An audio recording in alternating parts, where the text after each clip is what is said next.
Bom dia, boa tarde, boa noite aí para quem está acompanhando o nosso grupo de leitura do Capital. Estamos iniciando hoje, agora, neste momento, o nosso 46º encontro, lendo o livro 3 do Capital.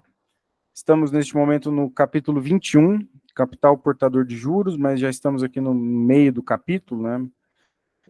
Tem essa separação aqui na página 435 do PDF da Boitempo, que estamos lendo.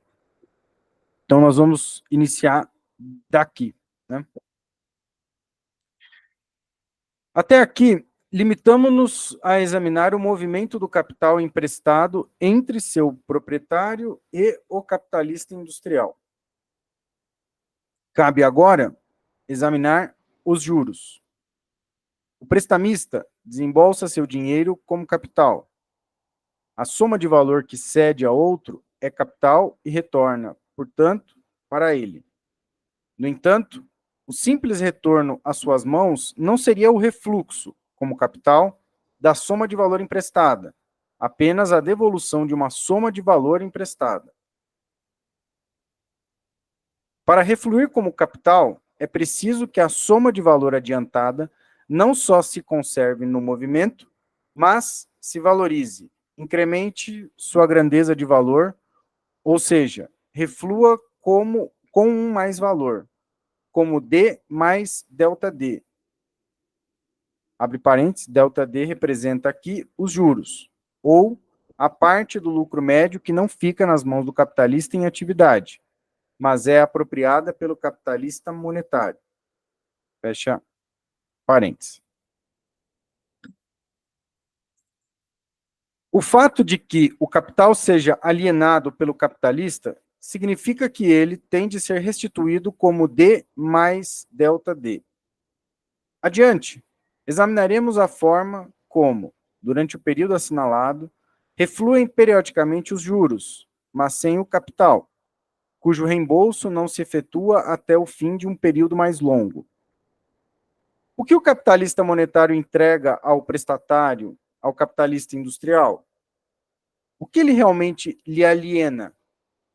Temos de levar em conta que é apenas o ato da alienação que converte o empréstimo do dinheiro em alienação do dinheiro como capital, isto é, em alienação do capital como mercadoria. É apenas por meio do ato dessa alienação que o capital do prestamista de dinheiro é cedido como mercadoria ou que a mercadoria de que ele dispõe é cedida como capital a um terceiro. O que se aliena numa venda comum? Não o valor da mercadoria vendida, pois ele apenas muda de forma. Tal valor existe, idealmente, como preço na mercadoria, antes de passar de fato às mãos do vendedor, na forma de dinheiro.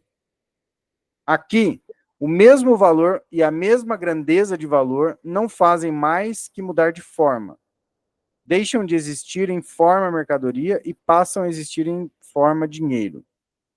O que é efetivamente alienado pelo vendedor e, por conseguinte, passa também ao consumo individual ou produtivo do comprador, é o valor de uso da mercadoria, a mercadoria como valor de uso. Qual é, então, o valor de uso que o capitalista monetário aliena durante o prazo do empréstimo e cede ao capitalista produtivo, ao prestatário? É o valor de uso que o dinheiro assume ao ser convertido em capital, ao poder funcionar como capital, o que, por conseguinte, deve-se ao fato de que, em seu movimento, ele gera um mais-valor determinado, o lucro médio, abre parênteses, o que excede ou fica abaixo dessa média aparece aqui como algo fortuito, fecha parênteses. E de que, além disso, ele conserva sua grandeza primitiva de valor. Nas demais mercadorias, o valor de uso é, em última instância, consumido juntamente com a abundância mesma da mercadoria e com ela seu valor. Em contrapartida, a mercadoria capital possui a peculiaridade de que, mediante o consumo de seu valor de uso, seu valor e seu valor de uso não só são conservados, como também incrementados. É esse valor de uso do dinheiro como capital, a capacidade de engendrar o lucro médio, que o capitalista monetário aliena ao capitalista industrial, pelo tempo durante o qual ele cede a este último o direito de dispor do capital emprestado. Não, só um segundo, bem rapidinho, porque no finalzinho do último encontro, né, a gente estava discutindo essa questão ali do capital se comportar como mercadoria, né, o capital portador de juros se comportar como mercadoria, e era justamente esse trecho inicial aqui que acho que o Arlen e eu estava se referindo ali quando dizia que o Marx está em busca justamente de afirmar isso, certo? Que, né, exatamente só para deixar bem marcado, né, que o capital, portanto, está sendo cedido como mercadoria e o que está sendo alienado, né, está sendo cedido ali para o prestatário, né, para o capitalista industrial, é justamente esse valor de uso muito específico, que é a propriedade de se apropriar do lucro médio. E aí, acho que vale a pena ressaltar essa penúltima frase que tu leu, né, de que o consumo do valor de uso dessa mercadoria em particular, que é o capital atuando como mercadoria, não se esgota em si mesmo, né? Não é como qualquer outro valor de uso, mas tem capacidade de conservar valor, inclusive de ampliá-lo. Então, acho que só vale a pena ressaltar isso aqui, que tinha gerado uma certa... Uma pergunta que ficou meio que no ar, né? Que a gente falou, olha, vai ser respondido logo na sequência aqui. E aí acho que vale a pena, então, retomar essa discussão só, né, não retomar a discussão, mas só para lembrar do que a gente falou do ponto passado. Então, é importante esse ponto aí, e eu até ia também manifestar para parar aqui rapidamente a leitura, porque esse trecho aqui que está destacado, né, que ele está falando qual que é o valor de uso do dinheiro como capital e como mercadoria, né? E acho que o valor de uso está cristalizado nisso, que ele tem a capacidade de engendrar o lucro médio. Né? Então, é claro, o que é esse lucro médio? Né? Então, em alguma medida, eu acho que é por isso também que o juros nunca vai ter uma lei que explica os juros, né? Porque por ele, na verdade, está relacionado com essa capacidade de gerar o lucro médio, e esse gerar o lucro médio depende não de elementos subjetivos, mas de elementos objetivos, né? Da ordem da produção. Então, enfim, isso aqui me chamou a atenção, né? Não sei se exatamente é uma linha de raciocínio correta, mas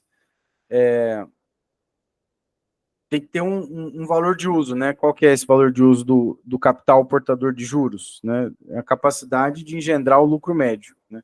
E acho que isso acontece porque não é qualquer montante é um montante de valor específico, né? Que a pessoa, por exemplo, você vai iniciar um empreendimento.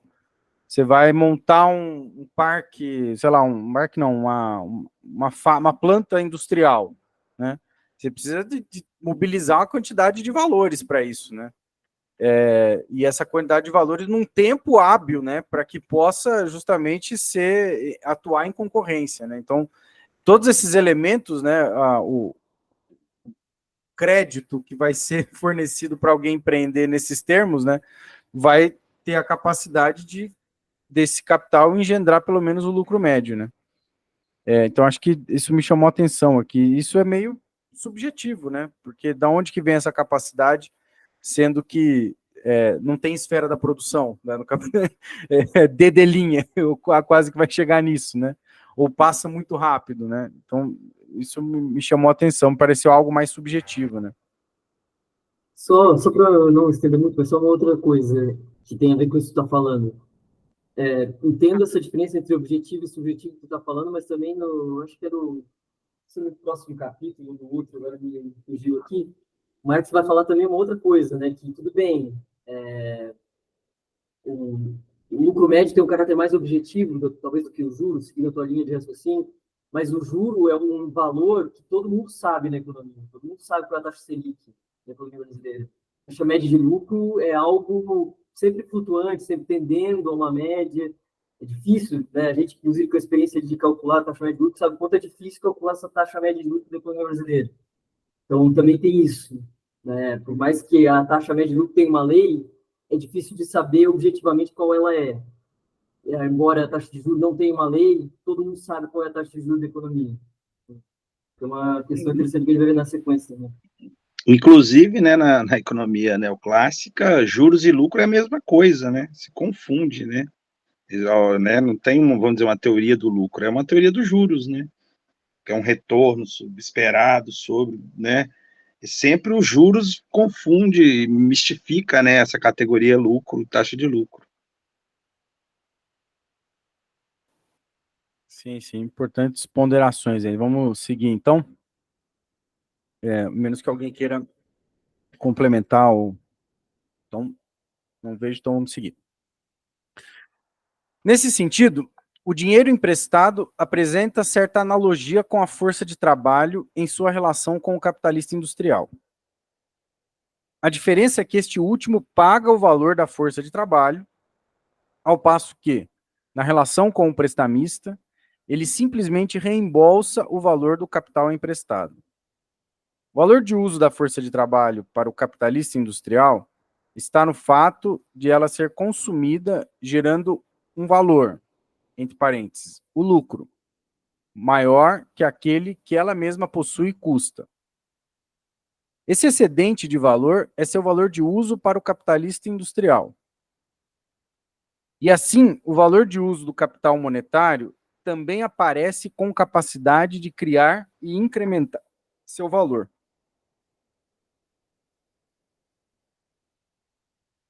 O capitalista monetário aliena, na realidade, um valor de uso, com o qual ele cede algo na qualidade de mercadoria.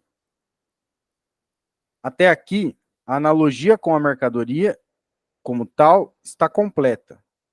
Em primeiro lugar, trata-se de um valor que se transfere das mãos de um para as mãos de outro. Na mercadoria pura e simples, na mercadoria como tal, o mesmo valor permanece nas mãos do comprador e do vendedor, apenas sob uma forma distinta. Ambos continuam a ter o mesmo valor que alienaram, um em forma de mercadoria, outro em forma de dinheiro. A diferença está no fato de que, no empréstimo, o capitalista monetário é o único que desembolsa um valor nessa transação, porém, volta a conservá-lo por meio do reembolso futuro. No empréstimo, apenas uma das partes recebe valor, porquanto apenas uma das partes aliena valor. Em segundo lugar, uma das partes aliena um valor de uso real, que a outra recebe e consome. Porém, diferentemente do que ocorre com a mercadoria comum, esse valor de uso é, ao mesmo tempo, valor, a saber, o excedente da grandeza de valor resultante do uso do dinheiro como capital, acima de sua grandeza de valor originária. Esse valor de uso é o lucro. O valor de uso do dinheiro emprestado consiste em poder funcionar como capital e, como tal, produzir em circunstâncias usuais o lucro médio. Tem uma nota de rodapé, mas como tem outras duas aulas na sequência, vamos chegar aqui nesse finalzinho e já leio elas. O que paga, então, o capitalista industrial? E qual é, portanto, o preço do capital industrial? E aí aqui tem a citação, né? Primeiro a 57, que Marx vai dizer assim, abre aspas, a legitimidade da cobrança de juros não depende de que alguém obtenha ou não um lucro, mas de sua, entre parênteses, do prestatário, capacidade de obtê-lo, sempre que o saiba empregar corretamente. Esse é um texto de 1750, do autor Messi, né? E aí, no item C, o Marx vai dizer, abre aspas, aquilo que os homens pagam como juros pelo uso daquilo que tomam emprestado, uma parte do lucro que isso pode produzir. Também é do mesmo autor, esse Messi, e na página 58, também do mesmo autor, tem uma outra citação, o Marx abre aspas aqui para esse autor, que diz assim: os ricos, em vez de investir eles mesmos seu dinheiro, o emprestam a outras pessoas para que estas lucrem com ele, reservando aos proprietários uma proporção dos lucros assim obtidos. Fecha aspas. Tá com essas indicações aqui, só mostrando, né, isso que a gente já estava acabando de discutir, né? Capacidade de produzir lucro médio, mas que o outro produz e por isso a pessoa participa, né, dessa produção. O que o comprador de uma mercadoria comum compra é seu valor de uso. O que ele paga é seu valor. Para o que o prestatário de dinheiro compra é também seu valor de uso como capital. Mas o que ele paga não é, de certo... Opa, alguém falou alguma coisa? Não? Não é, de certo, como no caso das outras mercadorias, seu preço ou seu valor. Entre o prestamista e o prestatário, não ocorre, como entre comprador e vendedor, uma mudança de forma do valor, de modo que ele exista, ora em forma de dinheiro, ora em forma de mercadoria. A identidade entre o valor cedido e o valor reembolsado mostra-se aqui de maneira completamente distinta. A soma de valor, o dinheiro, é cedida sem equivalente nenhum e restituída depois de certo tempo.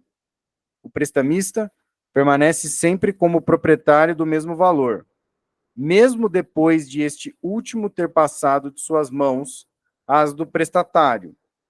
No intercâmbio simples de mercadorias, o dinheiro encontra-se sempre do lado do comprador, no empréstimo do dinheiro. Ao contrário, ele se encontra do lado do vendedor. E é este último que cede o dinheiro por determinado tempo, e o comprador do capital é quem o recebe como mercadoria. Isso só é possível na medida em que o dinheiro funciona como capital, e, por conseguinte, é adiantado. O prestatário recebe em empréstimo o dinheiro como capital, como valor que se valoriza. E no momento em que é adiantado, ele é apenas capital em potencial, tal como todo capital em seu ponto de partida. Apenas mediante seu uso, ele se valoriza, se realiza como capital. Mas é como capital realizado que ele deve ser restituído pelo prestatário, ou seja, como valor acrescido de mais valor, entre parênteses, juros.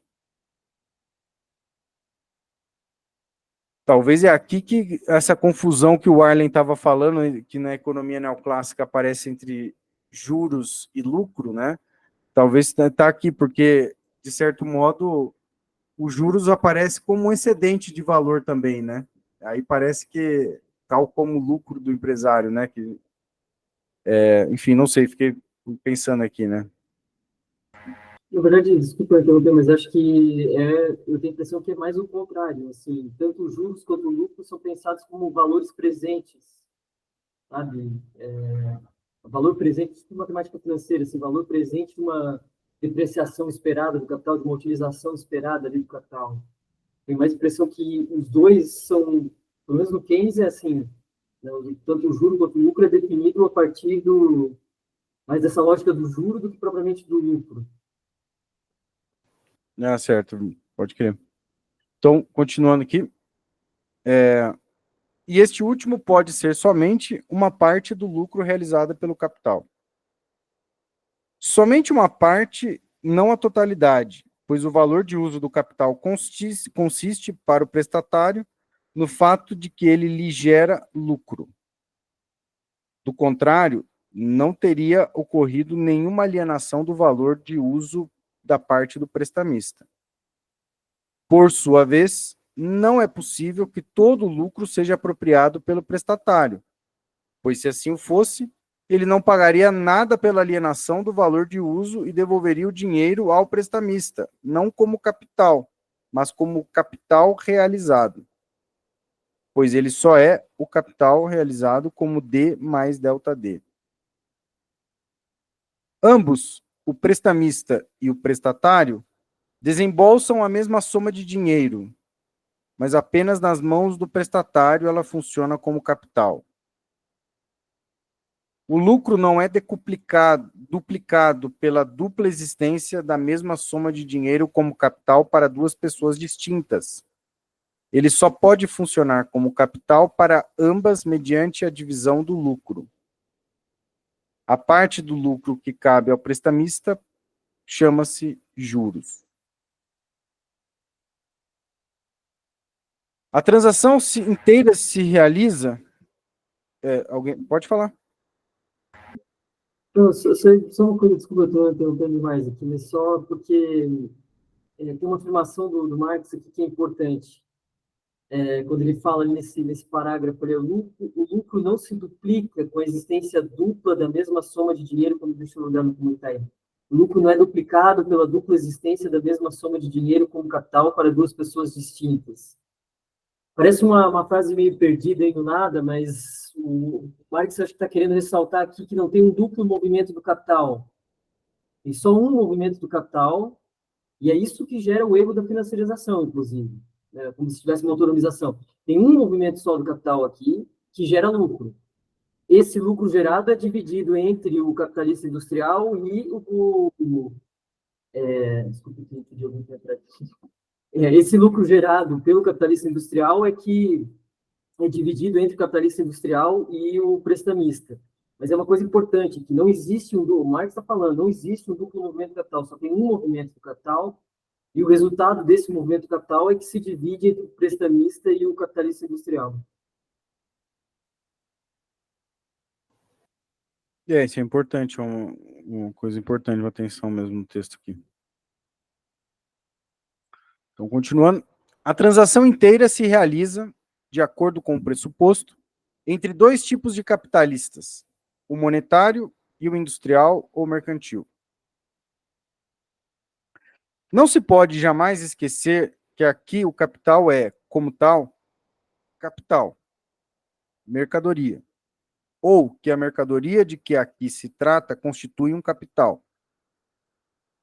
Todas as relações que aqui se apresentam seriam, portanto, irracionais do ponto de vista da simples mercadoria ou também do ponto de vista do capital, na medida em que este último, em seu processo de reprodução, funciona como capital ou mercadoria. Emprestar e tomar emprestado, em vez de vender e comprar, representa aqui uma diferença que deriva da natureza específica da mercadoria, ou seja, do capital. Além disso, significa que o que aqui se paga são os juros, não o preço da mercadoria. Se quisermos chamar os juros de preço do capital monetário, essa é, então, uma forma irracional do preço, em plena contradição com o conceito do preço da mercadoria. Tem uma nota de rodapé aqui, 59, e o Marx está citando o Coronel Torrens, um texto de 1847 dele, que diz assim, abre aspas. O termo valor aplicado aos meios de circulação, né, em inglês currency, tem três acepções. Aqui ele continua já direto da segunda, né? Meios de circulação realmente disponíveis em comparação com a mesma quantidade de currency, meios de circulação, que será recebida numa data posterior.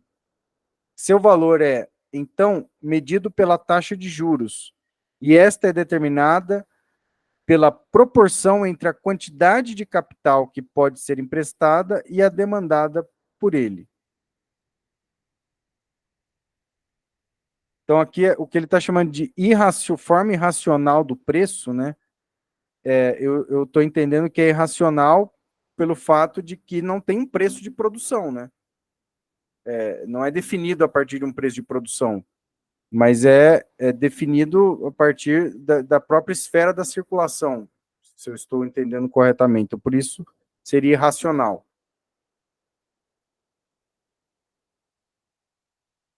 Então, continuando.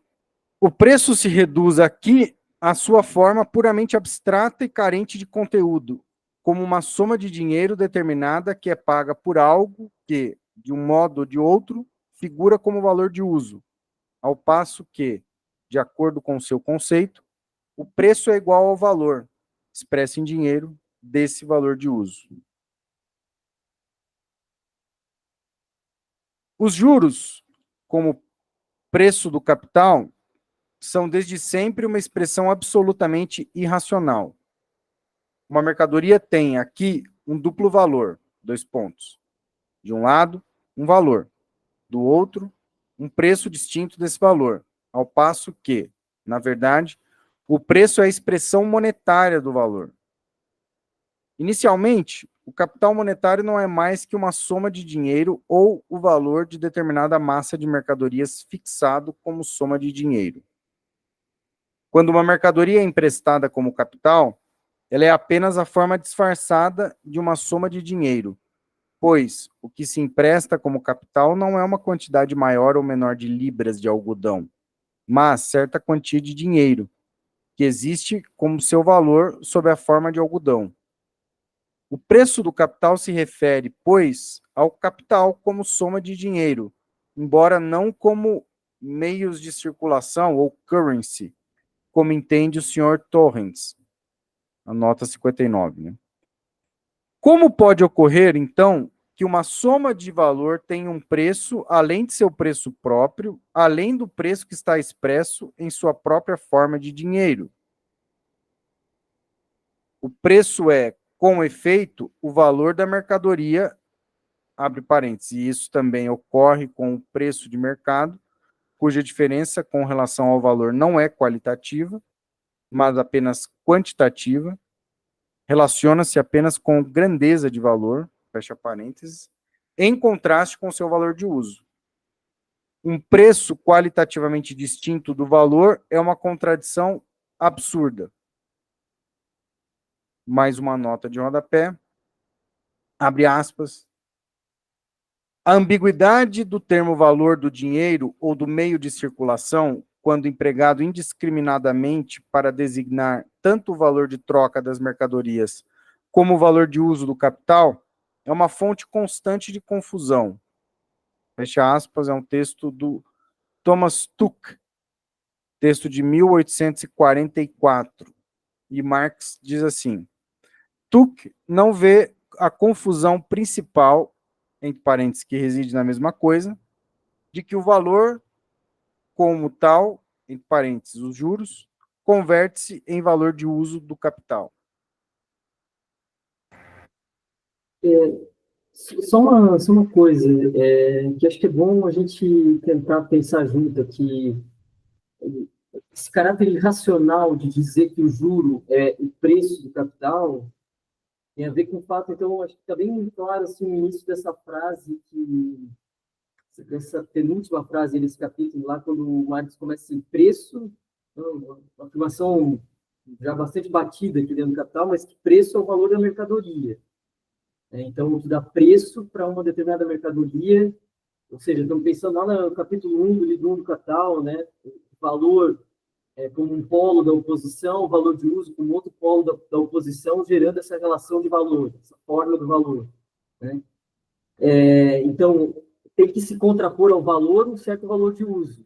Só que a questão é que o valor de uso que nós estamos trabalhando aqui, né, o valor de uso do capital, atuando como capital portador de juros e tudo mais, capital de empréstimo, é justamente se apropriar de mais valor. Então, ele não tem essa relação inicial ali de eu pagar um preço por esse valor de uso inicial. Não tem essa relação que aparece na circulação de mercadorias. Na verdade, o que o prestamista está cedendo esse valor que vai funcionar como forma de se apropriar de uma taxa média de lucro, e isso gera uma restituição no final, não gera um preço no final. É isso que eu acho que o Marx está querendo dizer. Porque em nenhum momento ele recebe um valor de uso em troca ali, né? Não tem essa relação da circulação de mercadorias ali. Parece que é essa questão, não sei se eu entendi direito aqui, mas acho que é essa questão do caráter racional aqui, né, do preço.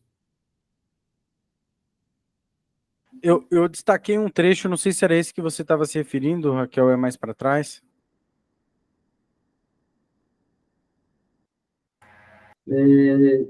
Não, é um pouquinho mais para frente, na verdade. Um pouquinho mais para Ele fala frente. que o preço é o valor da mercadoria. Ah, aqui, acho que eu achei. O preço é igual ao valor expresso em dinheiro desse valor de uso, é isso? É, isso.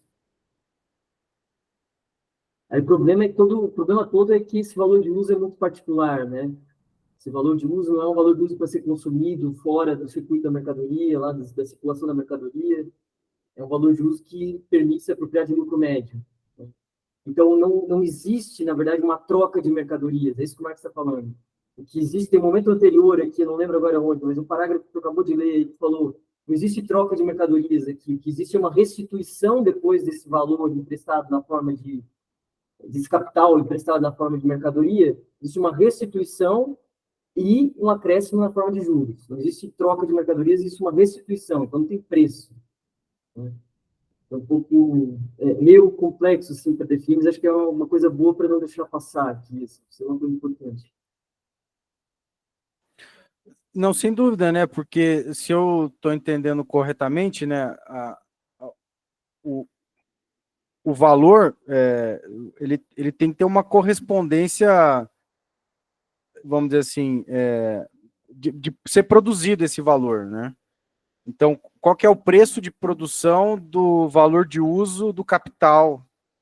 É difícil, né? É um negócio, como não é objetivo, né? Porque tem vários outros elementos que vão definir se esse preço, sei lá, se a taxa de juros nos Estados Unidos sobe, muito provavelmente esse preço do valor de uso do capital aqui vai subir também, né? Por um efeito que não tem exato, mas quer dizer que ficou mais trabalhoso produzir um capital têxtil ou qualquer outro que seja, né? Acho que não, né? Então, e aí nesse sentido, eu me lembro, enfim, trabalhei com história do pensamento econômico, deve ter alguma lembrança disso, mas o Tomás de Aquino, né, e toda a economia escolástica, e não só os escolásticos, mas mesmo o pensamento islâmico também, todos vão colocar uma série de restrições, né, à usura, né, a usura sempre como um pecado. E aqui eu acho que está a explicação mais imediata do porquê que a usura seria pecado, né, ou algo ilícito, porque você está trocando algo por algo que não existe, né? Como é que pode ser uma troca voluntária de uma coisa que não existe por outra coisa que existe, né? O dinheiro existe, mas a outra contrapartida, né, é o tempo, na verdade, né? O tempo de uso desse dinheiro sob determinadas circunstâncias e condições, né? Então isso enfim, me parece que tem a ver com isso de ser irracional, né, no sentido objetivo, né, da Constituição. Eu noto que o outro Leonardo aqui fez não disse que não pode falar, mas ele fez um questionamento que eu vou lê-lo aqui para nós. Então, os juros pode estar mais para a esfera jurídica, entre parênteses, a restituição de um dano, do que a forma econômica em si, entre parênteses, a troca?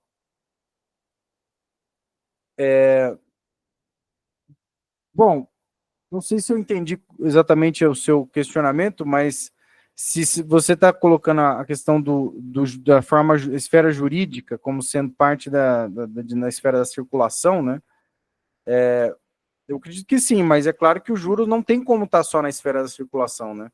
Se ele tem a capacidade, o valor de uso não dos juros, mas desse capital portador de juros, né? Se ele tem a capacidade de engendrar o lucro médio, então ele não tem como ficar só na esfera da circulação, né? Ele tem que se relacionar com a produção de alguma medida, né?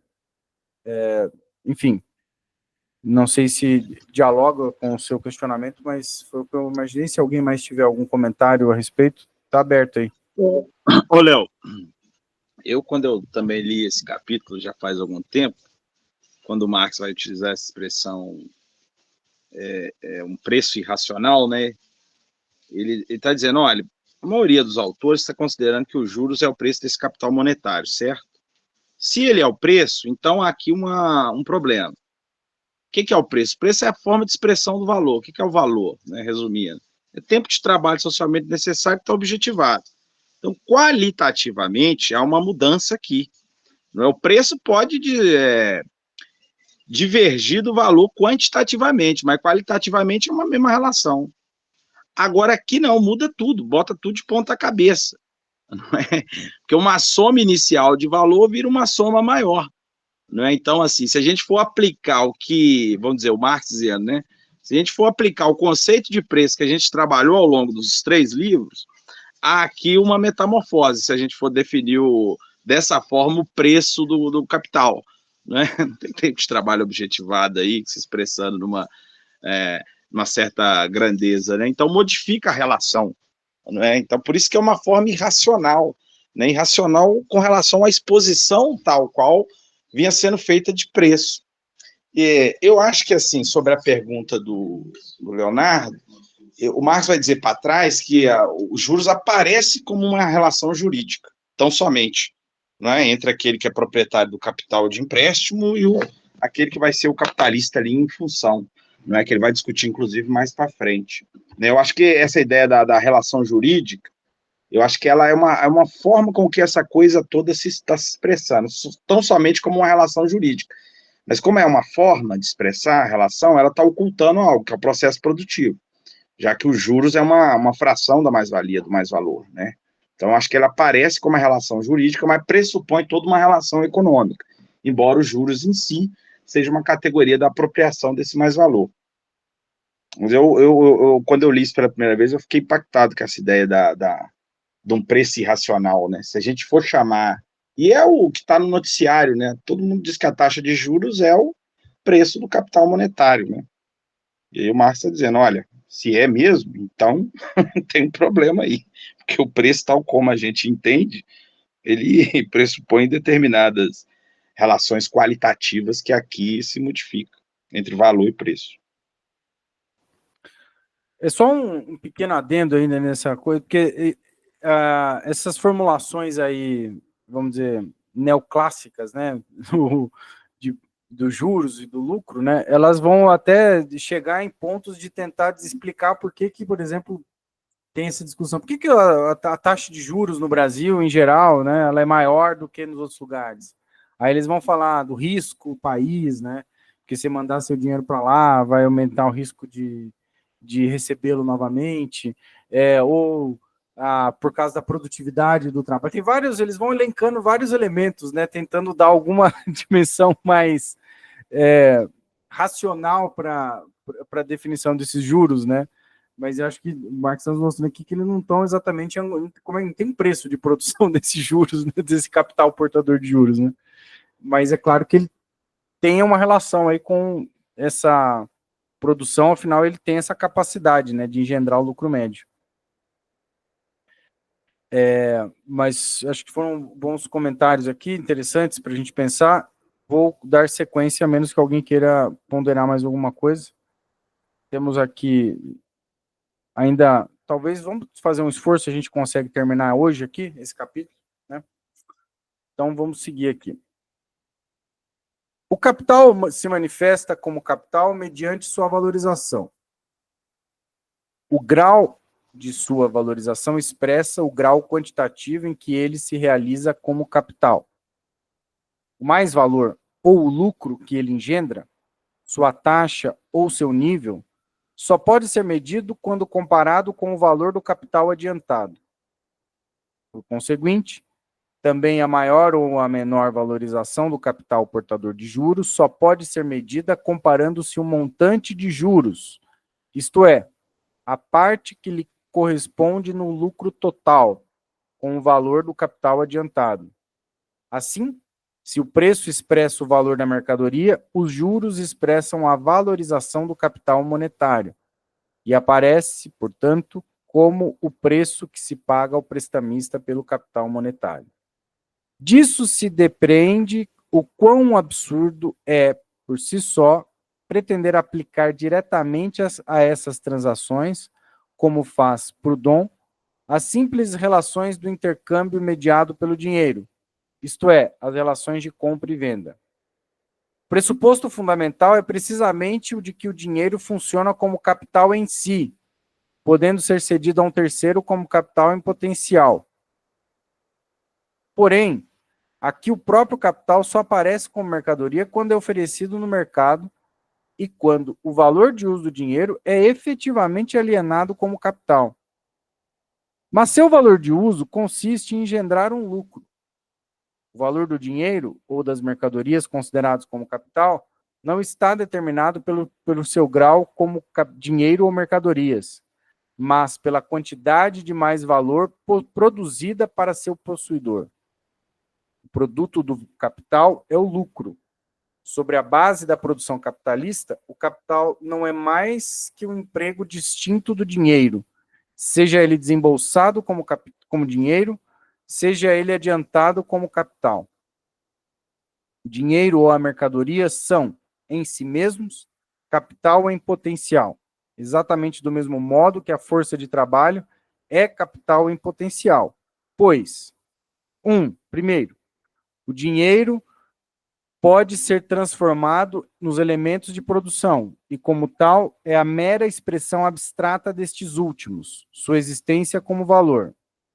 Segundo, os elementos materiais da riqueza possuem a qualidade de já ser capital em potencial, uma vez que o termo antagônico que os complementa e os converte em capital, o trabalho assalariado, existe sobre a base da produção capitalista.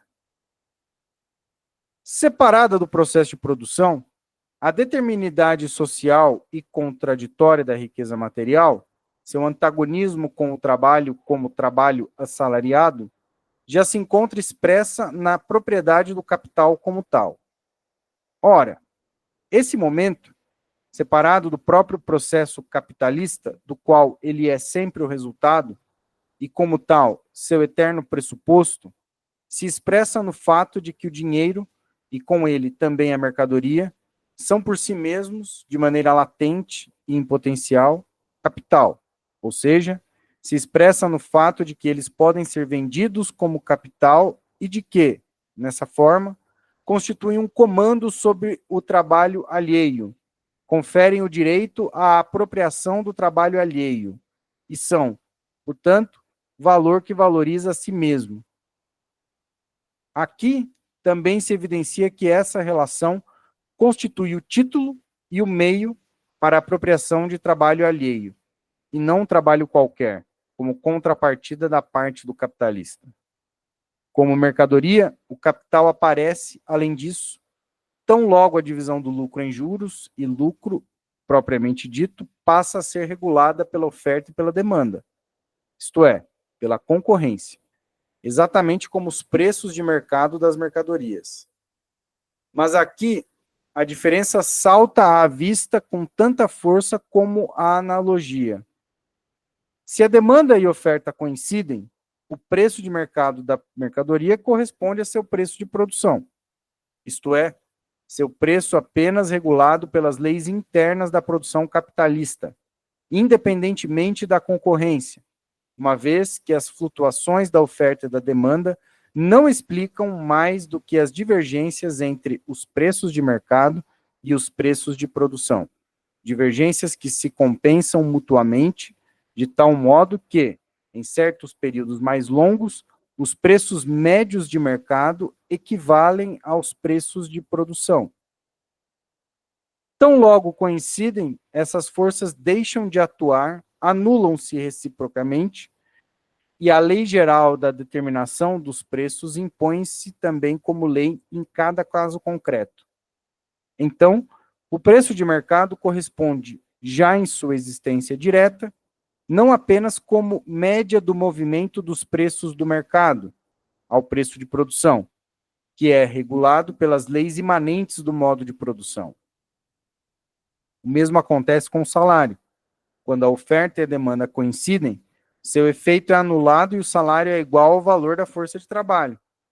Mas isso não ocorre com os juros do capital monetário.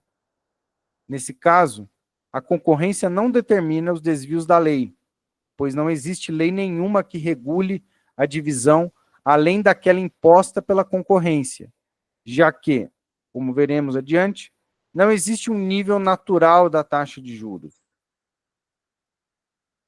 Já tem uma crítica. Quem trabalha essa ideia de conceito de taxa natural de juros, né? Tem essas coisas. Por nível natural da taxa de juros, entende-se antes a taxa estabelecida pela livre concorrência. Não existem limites naturais para o nível da taxa de juros. Onde a concorrência não determina apenas os desvios e as flutuações, e onde, portanto, cessa toda determinação relativa ao equilíbrio das forças que se contrarrestam mutuamente, o que cabe determinar é, por si só, algo sem lei e arbitrário. Veremos isso com mais detalhes no capítulo seguinte. No capital portador de juros, tudo se apresenta externamente. 2 pontos. No adiantamento de capital, como sua mera transferência do prestamista ao prestatário, o refluxo do capital realizado como mero reembolso, como restituição do capital, com juros, do prestatário ao prestamista. Do mesmo modo, a determinação imanente ao modo de produção capitalista, de que a taxa de lucro é determinada não apenas pela relação entre o lucro obtido numa única rotação e o valor capital adiantado, mas também pela duração dessa rotação, ou seja, como o lucro que o capital industrial gera em determinados períodos, no capital portador de juros, isso também se revela de maneira completamente externa, pelo fato de que o prestatário abona ao prestamista juros determinados por um prazo determinado. Com sua compreensão usual da concatenação interna das coisas, diz o romântico Adam Müller, texto de 1809, 2 pontos, abre aspas para esse Adam Müller. Na determinação do preço das coisas, o tempo não entra em consideração. Para a determinação dos juros, o tempo constitui fator fundamental. Fecha aspas. Volta para o Marx. Ele não vê como o tempo de produção e o tempo de curso entram na determinação do preço das mercadorias, nem como é justamente isso que determina a taxa de lucro para dado período de rotação do capital, ao passo que a definição dos juros depende da determinação do lucro para certo período. Sua sagacidade consiste, aqui como em toda parte, em enxergar somente as nuvens de poeira na superfície e proclamá-las pretensiosamente como algo misterioso e significativo. Bom, terminamos aqui o capítulo 21, né?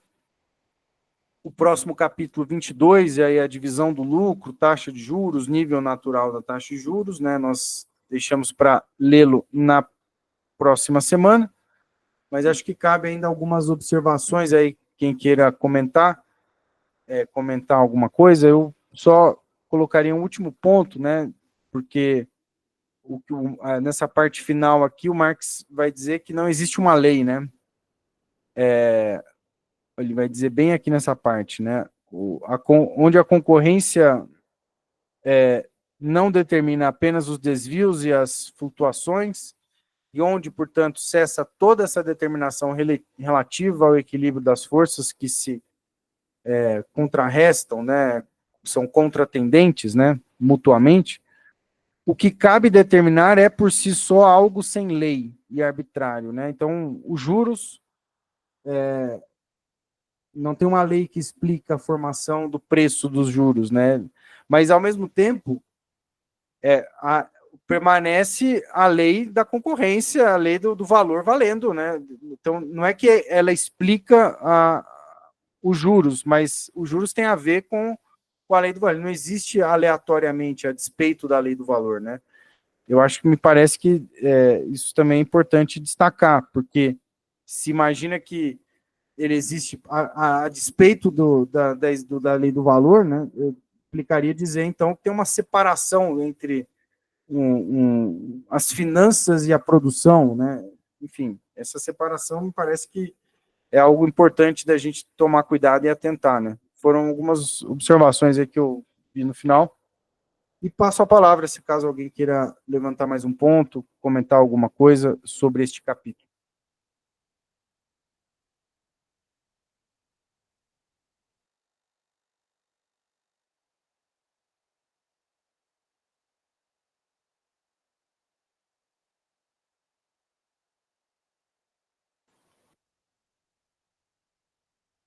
Bom, não temos nenhuma manifestação aqui, então eu acredito que podemos encerrar nosso encontro de hoje e na semana que vem nós continuamos.